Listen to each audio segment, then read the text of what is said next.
देवताओं को अवश्य ही इससे बड़ा आश्चर्य हुआ। वे प्रसन्न हो होकर भगवान के ऊपर पुष्प बरसाने और उनकी स्तुति करने लगे।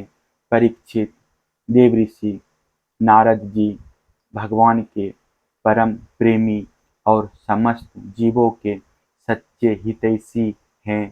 कंस के यहाँ से लौटकर वे अनायास ही अद्भुत कर्म करने वाले भगवान श्री कृष्ण के पास आए और एकांत में उनसे कहने लगे, सच्चिदानंद स्वरूप श्री कृष्ण, आपका स्वरूप मन और वाणी का विषय नहीं है।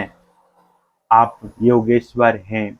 सारे जगत का नियंत्रण आप ही करते हैं। आप सबके हृदय में निवास करते हैं और सब के सब आपके हृदय में निवास करते हैं। आप भक्तों के एकमात्र वंशनीय यदुवंश शिरोमणि और हमारे स्वामी हैं। जैसे एक ही अग्नि सभी लकड़ियों में व्याप्त रहती है, वैसे एक ही आप समस्त प्राणियों के आत्मा हैं। आत्मा के रूप में होने पर भी आप अपने को छिपाए रखते हैं, क्योंकि आप पंचकोश रूप गुफाओं के भीतर रहते हैं।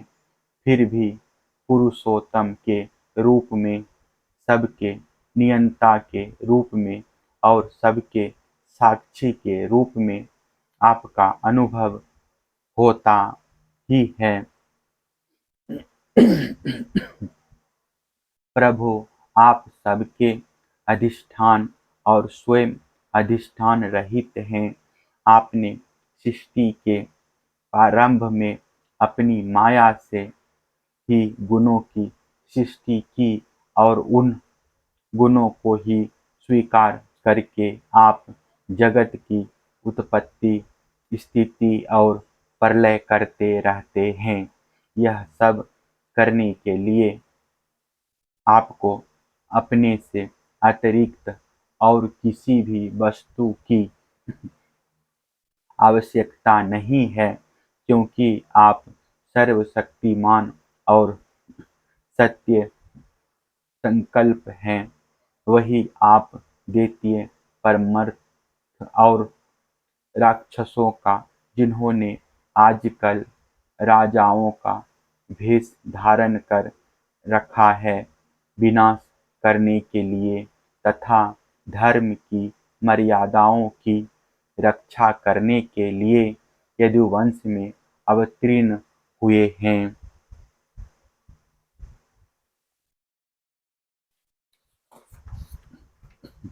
यह बड़े आनंद की बात है कि आपने खेल ही खेल में घोड़े के रूप में रहने वाले इस केसी दैत्य को मार डाला।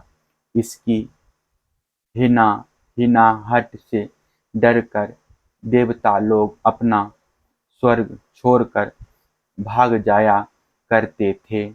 प्रभु, अब परसों में आपके हाथों चाणूर मस्तिष्क, दूसरे पहलवान कुबलिया पीठ हाथी और स्वयं कंस को भी मरते देखूंगा। उसके बाद शंखासुर, कालियवन, मूर और नरकासुर का वध देखूंगा। आप स्वर्ग से कल्प वृक्ष उखाड़ लाएंगे और इंद्र के ची चप्पर करने पर उनको उसका मजा चखाएंगे। आप अपनी कृपा, वीरता, सौंदर्य आदि का शुल्क देकर वीर कन्याओं से विवाह करेंगे और जगदीश्वर, आप द्वारका में रहते हुए नग को पाप से छुड़ाएंगे। आप जाम्बती के साथ स्यमंतक मणि को जामवान से ले आएंगे और अपने धाम से ब्राह्मण के मरे हुए पुत्रों को ला देंगे। इसके पश्चात आप पौंड्रक मिथ्या वासुदेव का वध करेंगे, काशीपुरी को जला देंगे। युधिष्ठिर के राजस्व यज्ञ में चेदीराज शिशुपाल को और वहां से लौटते समय उसके मौसेरे भाई दंतवक्र को नष्ट करेंगे।